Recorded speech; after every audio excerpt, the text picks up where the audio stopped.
Lower order fireworks put Somerset on top.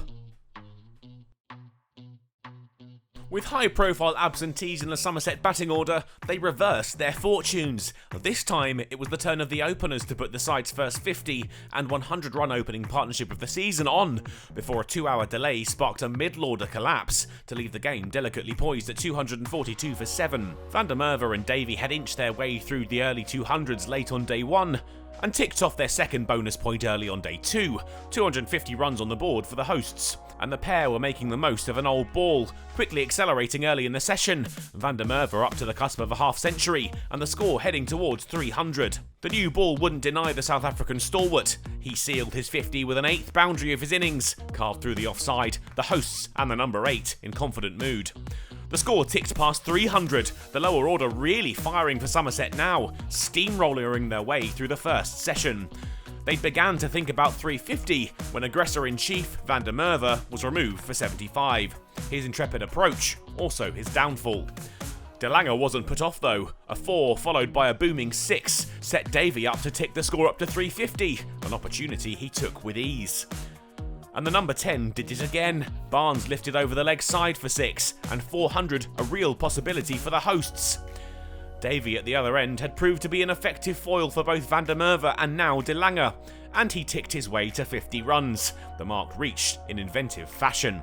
De Lange then found the single they needed to put 400 runs on the board, another batting bonus point sealed, and he would join Davey on 50 in style. Griffiths heaved over the ropes for 6 to leave Somerset 408 for 8 at the break. De Lange continued his ballistic approach after the break, adding quick runs to his already impressive return.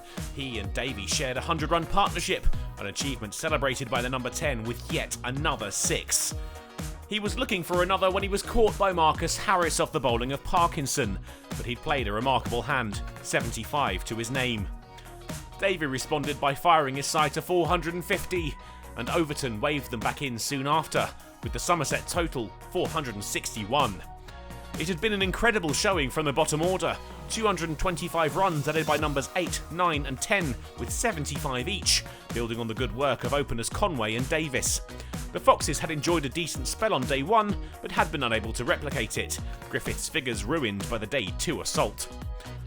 Leicestershire had a small mountain to climb but wouldn't be able to replicate their hosts' opening partnership. Hill, the first man to depart, LBW for 14. Rishi Patel followed his opening partner with the score 6 shy of 50 runs.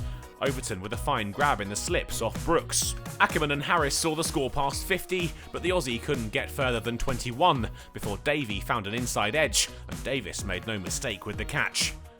The Foxes hobbled through to tea, their start a damaging one, the score 60 for 3.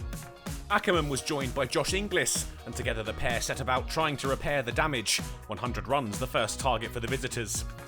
They were denied that milestone by the weather, dark clouds and then rain bringing the day to an end at 95 for 3, but the hosts held all the cards thanks to that lower order ballistic display. Some quick wickets on day 3, and this one could be all over sooner rather than later.